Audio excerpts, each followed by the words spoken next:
मालेराव बनेगा धना जी का काल। नमस्कार दोस्तों, स्वागत है आपका आपके अपने चैनल हंग्री स्पिरिट्स में। हंग्री स्पिरिट्स देख रहे सारे दर्शकों का मैं अंजू शर्मा दिल से स्वागत करती हूं।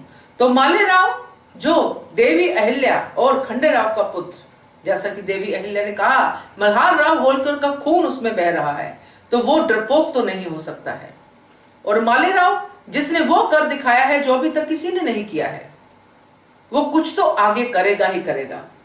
चलिए कैसे बनेगा काल, इस पे चर्चा करते हैं। मगर पहले वही गुजारिश, जिन्होंने अभी तक चैनल को सब्सक्राइब नहीं किया है कृपया कर लीजिए। साथ में दोस्तों बेल आइकन दबाइएगा ताकि आपको हमारे वीडियो के नोटिफिकेशन मिलते रहे।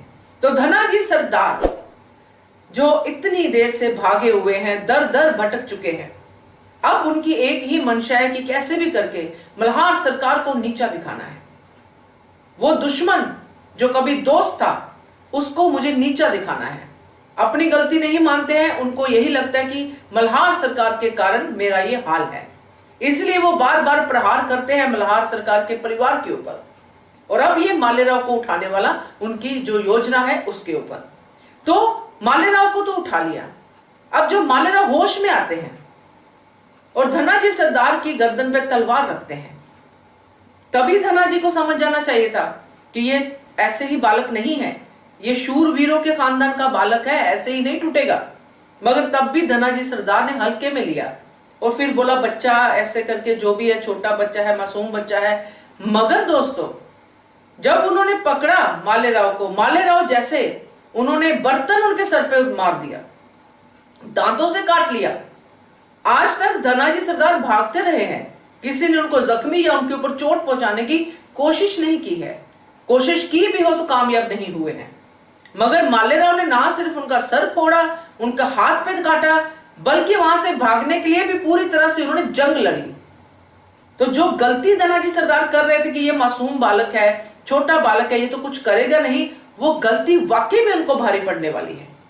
क्योंकि मालेराव जितना भी शरारती है, जो भी है, मगर दिमाग उसका बड़ा तेज है। जैसे वो किला बनाते हैं खेल खेल में, और बहुत अच्छा किला बनाते हैं। किला बनाते हुए उन्होंने देवी अहिल्या को एक जो है युक्त सुझा दी, मतलब उनको एक बात समझ में आ गई कि ये करना चाहिए तभी हम जीत पाएंगे, जो सुझाव दौला के साथ उन्होंने किया। तो मालेराव का दिमाग बहुत तेज है, दिमाग की एनर्जी किसी और शरारत में जा रही है, वो एक अलग बात है। मगर जब मुसीबत में है तो वो अपना दिमाग तो चलाएंगे ही चलाएंगे। अब 3 बड़े लोग, एक छोटा बच्चा, उस पर काबू तो पा लिया उन्होंने, मगर आगे कैसे काबू पाएंगे? अल्टीमेटली तो मालेराव ने छूट के अपने आई बाबा के पास जाना ही जाना है। और वहां पे जाके जब मालेराव बताएंगे कि जो मेन बंदा था, जिसको उन्होंने काटा, जिसको मारा, अपनी शूरवीरता भी दिखाएंगे। जब पूछा जाएगा कि उसका चेहरा कैसा था, क्योंकि ये तो पूछेंगे, और फिर जो चित्रकार है वो चित्र भी बनाएंगे। जब वो चित्र बनवाएंगे मालेराव, तब साफ साफ सबके सामने आएगा ये तो धना जी सरदार है। तब धना जी सरदार की जो होगी वो होगी। मगर मालेराव धना जी सरदार को सबके सामने एक्सपोज कर ही देंगे। ये पूरा ये हालात लग रहे हैं दोस्तों। बाकी आप भी जानते हैं, हम भी जानते हैं कि कहानी कहां पे कैसे ट्विस्ट लेती है, वो आगे की बात है। मगर अभी जिस तरह मालेराव ने धना जी सरदार को टक्कर दी है, जिस तरह मालेराव ने अपनी सूझबूझ से बाकी लोगों को भी मारा पीटा है, उस हिसाब से लगता है कि मालेराव कोई बड़ा काम करने के लिए ही किडनैप हुए हैं। क्योंकि कोई भी चीज अकारण नहीं होती है। इतनी देर से भागा हुआ भगोड़ा शायद इस तरह से सामने आए, क्योंकि मालेराव के दिमाग को तो हमें मानना ही पड़ेगा। और इस बात में मालेराव की तारीफ भी करनी पड़ेगी कि वो घबराए नहीं, उन्होंने अपनी आई की सीख याद रखी और दुश्मनों को थोड़ी देर के लिए ही सही, मगर नाको चने तो चबवा ही दिए। क्या कहते हो आप इसके बारे में कमेंट कीजिए। देखते रहिए channel hungry spirits. Thank you so much. Subscribe to our channel by clicking the subscribe button.